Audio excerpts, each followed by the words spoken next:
Subscribe कीजिए हमारे YouTube channel नाते रजा को और बेल आइकन को प्रेस कीजिए जिससे आपको हर रोज न्यू वीडियो की नोटिफिकेशन सब्सक्राइब। आज जवानों की जिम्मेदारी है वो इस्लाम के परचम को थामे, अपने किरदार के अंदर इस्लाम की का अक्स पैदा करे, इस्लाम के आईने में, इस्लाम के सांचे में अपनी जिंदगी को गुजारे।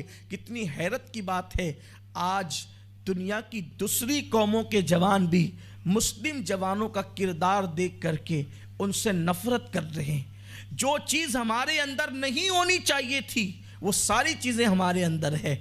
जो बुराइयां हमारे अंदर नहीं होनी चाहिए थी, जिससे हम लोगों को रोकने के लिए आए थे, वो सारी चीज़ें हम करते हुए नज़र आ रहे हैं। मेरे आका सल्लल्लाहु अलैहि वसल्लम के दीवानों, अल्लाह तबारक व ताला ने गुनाहों की गंदगी के लिए हमें पैदा नहीं किया है।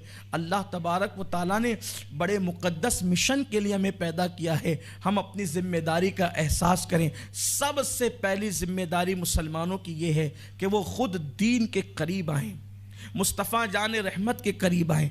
अच्छी तरह याद रखें, आज हमारे पास अच्छी बाइक हो सकती है, अच्छा मोबाइल हो सकता है, अच्छे लिबास हो सकते हैं, अच्छे मकानात हो सकते हैं, लेकिन आज 99% लोगों का प्रॉब्लम ये है कि लोगों के दिलों को सुकून नहीं है, लोगों के दिलों को चैन नहीं है। इसलिए कि सुकून दीन में है, सुकून मुस्तफ़ा जान रहमत सल्लल्लाहु अलैहि वसल्लम की क़ुर्बत में है। पहला काम, हम हुजूर के करीब आने की कोशिश करें और दीन के करीब आने की कोशिश करें। लेकिन बड़ी माजरत के साथ सिर्फ दाढ़ी और टोपी का नाम दीन नहीं है, बल्कि दीन ये है कि आकाए करीम सल्लल्लाहु अलैहि वसल्लम जो लेकर आए उसकी तस्दीक भी की जाए और उसका ऐलान भी किया जाए, और हुजूर अलैहिस्सलाम की सीरत को अपने लिए आइडियल बनाया जाए, आकाए करीम सल्लल्लाहु अलैहि वसल्लम की ज़िंदगी को अपने लिए नमूने अमल और नमूने हयात बनाया जाए। दीन ये है। और अगर उसको मुख्तसर में कहा जाए तो ये कि हम तन्हाई में गुनाह छोड़ दें। हम लोगों के सामने तो गुनाहों से बचते हैं, हम लोगों के सामने तो गुनाहों से अपने आप को बचाते हैं, लेकिन अकेले में हम गुनाह करते। अगर लोग देख रहे हो तो हम बेवुजू भी नहीं रहते, और अगर कोई नहीं देख रहा हो तो फिर हम क्या करते हैं ये हम खुद जानते हैं। हुजूर सरकार गौसे पाक शेख अब्दुल कादिर जिलानी, हम कादरियों के पीर, फरमाते हैं जो लोगों के सामने गुनाह न करे, जो लोगों के सामने गुनाह न करे और अकेले में गुनाह करे, फरमाते वो मुल्हिद है, मुल्हिद बेदीन है। वो लोगों ने कहा जो लोगों के सामने गुनाह नहीं करते और अकेले में गुनाह करते वो बेदीन कैसे? फरमाया वो लोगों से तो डरता है मगर अल्लाह से नहीं डरता, और जो अल्लाह रब्बुल इज्जत पर लोगों को तरजीह दे वो मुल्हिद नहीं होगा तो क्या होगा? लोग देख रहे हों तो हम खड़े होकर पानी भी नहीं पीते, और जब कोई नहीं देख रहा है तो हम वो सब कुछ करते हैं। ऐसा लगता है कि हम शैतान के हाथों की कठपुतली बन जाते हैं। तो याद रखिए, हमने होलिये बहुत बनाए, हमने लिबास बड़े तब्दील किए, हमने टोपियाँ बड़ी खूबसूरत पहनी, हमने दाढ़ियाँ बड़ी खूबसूरत रखी, लेकिन दीन सिर्फ दाढ़ी टोपी और अच्छे कपड़ों का नाम नहीं है। दीन तो खशियत रब्बानी में रंग जाने का नाम है। दीन तो इश्क मुस्तफ़ा सल्लल्लाहु अलैहि वसल्लम में रंग जाने का नाम है। हालात कैसे ही हों लेकिन कभी सौदा नहीं करना दीन का।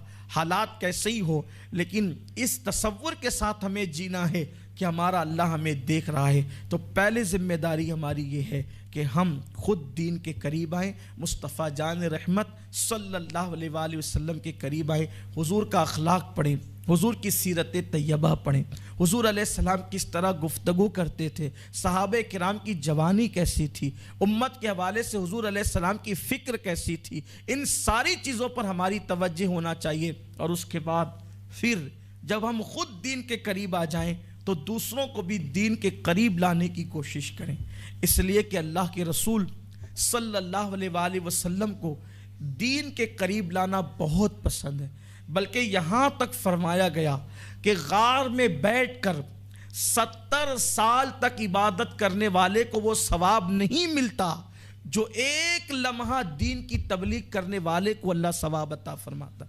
جو ایک لمحہ دین کی دعوت دینے والے کو اللہ ثواب عطا فرماتا ہے، بلکہ میرے آقا صلی اللہ علیہ وسلم سے پوچھا گیا کہ یا رسول اللہ صلی اللہ علیہ وآلہ وسلم، کیا شہیدوں سے بھی بڑھ کر کسی کا مرتبہ ہے، شہداء سے بھی بڑھ کر کسی کا مقام ہے؟ تو آقا کریم صلی اللہ علیہ وآلہ وسلم نے فرمایا ہاں، میری امت کے کچھ لوگ ایسے ہیں جن کو اللہ نے شہداء سے بڑھ کر مقام عطا فرمایا ہے، لیکن وہ کھاتے پیتے بھی ہیں، سوتے بھی ہیں، شادی بیاہ بھی کرتے ہیں۔ صحابہ کو حیرت ہوئی، یا رسول اللہ وہ سوتے بھی ہیں، کھاتے بھی ہیں، شادی بیاہ بھی کرتے ہیں، پھر ان کا مرتبہ شہیدوں سے افضل کیوں ہے؟ تو میرے آقا صلی اللہ علیہ وآلہ وسلم نے فرمایا اس لیے کہ وہ اللہ کے دین کی خدمت کرتے ہیں، وہ امر بالمعروف نہی عن المنکر کرتے ہیں، وہ نیکی کا حکم دیتے ہیں اور بری باتوں سے منع کرتے ہیں، اس لیے اللہ نے ان کے مراتب کو شہداء سے بڑھا دیا ہے۔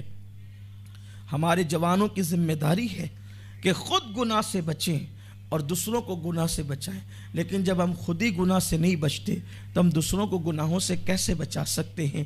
آج ہمیں اپنے ہدف کو متعین کرنا ہوگا اور اپنی جوانی کا صحیح استعمال کرنا ہوگا، ورنہ ایک دن جوانی گزر جائے گی۔ ہمارے بزرگوں نے فرمایا جو جوانی میں عیاشیاں کرتے ہیں، گناہ کرتے ہیں، ناجائز و حرام کام کرتے ہیں، قدرت ان کو اتنی عبرتناک سزا دیتی ہے بڑھاپے کی شکل میں، اور ایسا منحوس بڑھاپا ان پر مسلط کیا جاتا ہے کہ وہ چادروں میں چھپ چھپ کر روتے ہیں، ان کی راتوں کی نیند چھین لی جاتی ہے۔ انسان تو انسان ہے، جانور تک ان لوگوں سے نفرت کرتے ہیں جنہوں نے اپنی جوانی کو آوارگی اور عیاشی میں گزارا، نہ توبہ کی نہ نیک بنے۔ تو جب ان پر بڑھاپا آتا ہے تو گویا کہ بڑھاپا ایک خوفناک وحشت اور دہشت لے کر ان پر آتا ہے،